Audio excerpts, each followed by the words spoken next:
नमस्कार। आज श्रावण मास का 16वां दिन है और 16वें दिन शिव पुराण की कथा का श्रवण शैलिका जी कराएंगी। शैलिका जी नमस्कार। आप हमारे दर्शकों को 16वें दिन की कथा का श्रवण कराएं ताकि उनको लाभ मिले। शैलिका जी। हर हर महादेव सभी को। जैसा कि हमने अपनी पिछली कथा में पढ़ा था कि सप्तऋषि जी हिमालय के घर आए थे तो उन्होंने कुछ कथा बताई थी। तो उसके बाद हिमालय जो है संतुष्ट हो गए, प्रसन्न हो गए और मैना भी प्रसन्न हो गई और वो माता पार्वती जी का विवाह शिव जी के साथ करने के लिए तैयार हो गए। फिर सप्तऋषि महादेव जी को यह समाचार देते हैं और उसके बाद शिव जी से कहते हैं कि अब आप बारात लेकर वहाँ पर जाइए। 4 दिन बाद आपकी लग्न है, शुभ लग्न का मुहूर्त है, तो आप तब जाइएगा और सभी देवी देवताओं को निमंत्रण भेज दो। फिर वहीं दूसरी ओर जो क्या कहते हैं माता पार्वती जी जो वन में तप कर रही थी, जो निर्जन वन था, वहाँ पर कोई भी लोग नहीं होते थे, वो बस मुनियों के लिए ही दुर्लभ था। तब जब वहाँ पर माता पार्वती जी जो है तप कर रही थी तो फिर महादेव जी ने भी परीक्षा लेनी चाहिए माता पार्वती जी की। तो महादेव जी माता पार्वती जी की परीक्षा लेने के लिए एक वृद्ध ब्राह्मण का रूप धारण कर उनके पास गई, जहाँ पर माता पार्वती जी बैठी हुई थी, तप कर रही थी और उनके आसपास उनकी सखियाँ थीं। जब वह तप कर रही थी तो वृद्ध ब्राह्मण वहाँ पर पहुँचे और जब माता पार्वती जी ने वृद्ध ब्राह्मण को वहाँ पर देखा तो फिर वो वहाँ पर वह जो है आदर सहित उनका जो है उनको आदर सहित उनका को प्रणाम करने लगी और उनके पास गई और उनसे बोला कि हे वृद्ध ब्राह्मण, आपका आने का यहाँ पर उद्देश्य है। तो उन्होंने कहा कि मैं तो यहाँ से जा रहा था तब मैंने तुम्हें देखा। मैं तुमसे एक बात कहूँ तो यह बताओ कि तुम इतना कठोर तप क्यों कर रही हो, क्यों तुम इतना कठिन तप करके किसको प्रसन्न करना चाहती हो तुम। तो फिर माता पार्वती जी ने अपनी सखी को बोला कि तुम बताओ इनको कि मैं क्यों इतना भारी तप कर रही हूँ।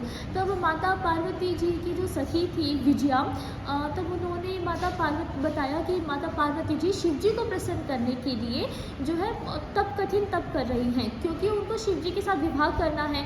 और जो है पहले माता पार्वती जी सती बनकर दक्ष के यहाँ उत्पन्न हुई थी। जब दक्ष ने उनके पति का घोर अपमान किया, उनकी निंदा करी, तो पार्वती जी जो सती थी वो अपने तप के कारण जो है वहाँ उसी यज्ञ में भस्म हो गई थी।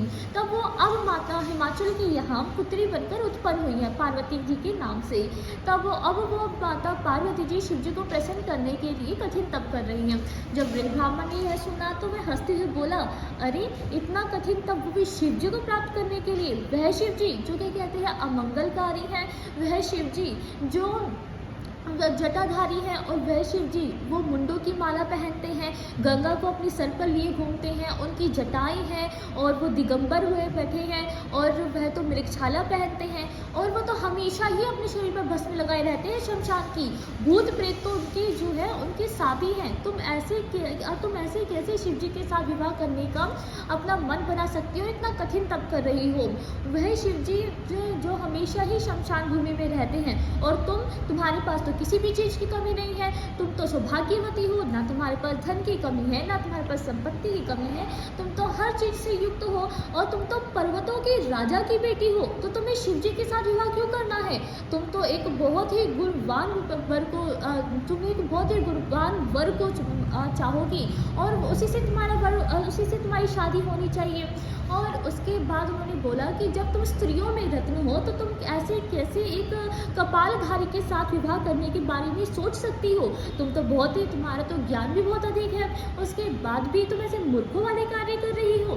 तब जब माता पार्वती जी ने इस तरह की बातें सुनी तब उनको बहुत ही बहुत ज़्यादा वो क्रोधित हो गई। उन्होंने कहा कि हे वृद्ध ब्राह्मण, अगर तुम ब्राह्मण ना होते तो अभी तुम मृत्यु के पात्र होते, तुम्हें मृत्युदंड अवश्य मिलता। यद्यपि तुम एक ब्राह्मण हो तो इसलिए मैं तुम्हारा वध तो नहीं कर सकती, परंतु तुम अति शीघ्र यहाँ से चले जाओ, क्योंकि जो शिव जी की निंदा करता है उसे तो कोई पाप नहीं लगता और जो शिव जी की निंदा सुनता है वो घोर पापी होता है। इसलिए अभी तुम यहाँ से चले जाओ, मुझे तुम्हारी कोई बात नहीं सुननी। तो वृद्ध ब्राह्मण को वहाँ पर पर वो खड़े थे वहाँ से माता पार्वती जी आ जाती हैं और अपने स्थान पर बैठकर फिर से शिव जी का ध्यान करने लगती हैं। एक शिव जी की एक प्रतिमा सोचकर, एक मूर्ति सोचकर वो उसी में ही अपना मन लगाने लग जाती हैं।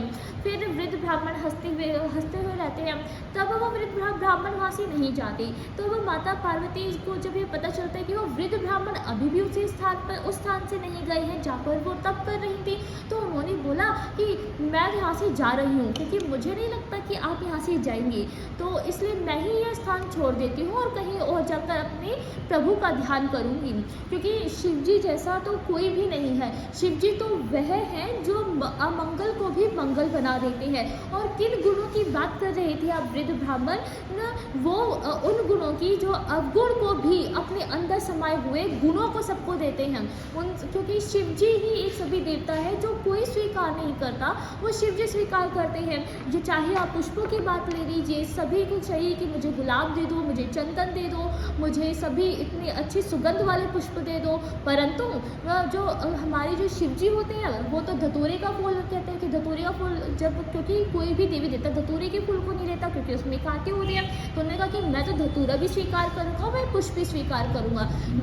जब किसी ने भी माता पार्वती जी ने यह भी बोला कि जब किसी ने भी जो विष निकला था समुद्र मंथन के समय पर, जब किसी ने सबने कह दिया था कि हम विष को नहीं लेंगे, हम विष को नहीं लेंगे, लेकिन जिसको किसी भी देवी देवताओं ने नहीं लिया था वही विष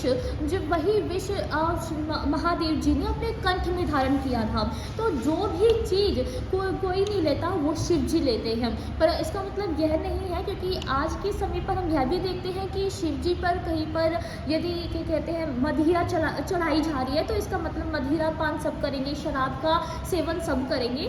लेकिन शराब उन पर मदिरा पान इसलिए चढ़ाई जाती है क्योंकि जो भी चीज़ गलत है, अगर हम शिव जी कहते हैं जो भी चीज़ गलत है अगर तुम मुझे दे देते हो तो फिर मैं उसे रख लूँगा, परंतु तुम उस अवगुण के अंदर मत आओ, तुम मुझ पर वो अवगुण देकर मुझसे गुण ले जाओ। मतलब शराब का सेवन, शराब बेशक तुम मुझे दे दो, मैं संभाल लूँगा, जैसे मैंने कंठ में अपना जो है विष संभाल कर रखा है, उसी तरह से तुम मुझे अपने अवगुण दे दो और मुझसे अपने गुण ले जाओ। तो शिव तो वह है जो बेशक अमंगलकारी वेश धारण कर रखते हैं, परंतु फिर भी वो सबसे ज़्यादा सच्चे हैं। क्योंकि और जो शिव जी की महिमा तो वही जान सकता है जो उनका भक्त होता है।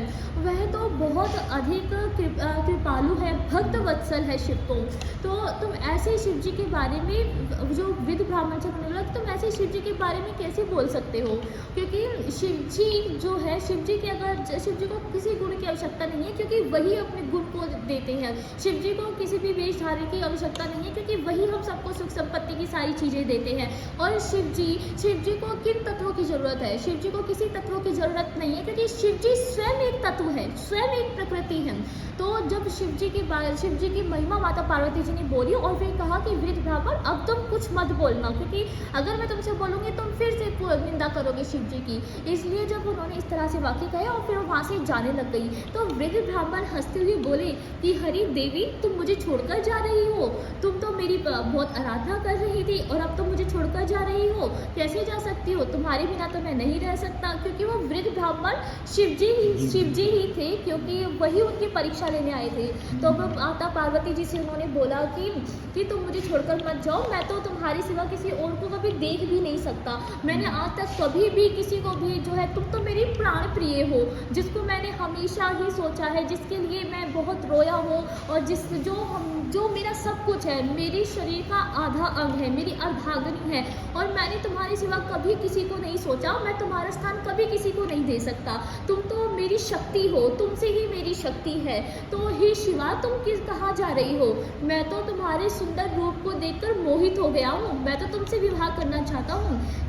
और फिर जो माता पार्वती जी जिस रूप को ध्यान करके महादेव जी का स्मरण कर रही थी, उनका ध्यान लगा रही थी, तो वो जो वृद्ध ब्राह्मण था, वही वृद्ध ब्राह्मण उसी रूप में आकर माता पार्वती जी को दर्शन देते हैं। और माता पार्वती जी इतना हर्षित हो जाती है, इतना हर्ष उनके मुख पर आ जाता है कि उनको जो है, उनकी तपस्या जो है पूर्ण हो गई और महादेव जी और उनका विवाह जल्द ही जल्द हो जाएगा।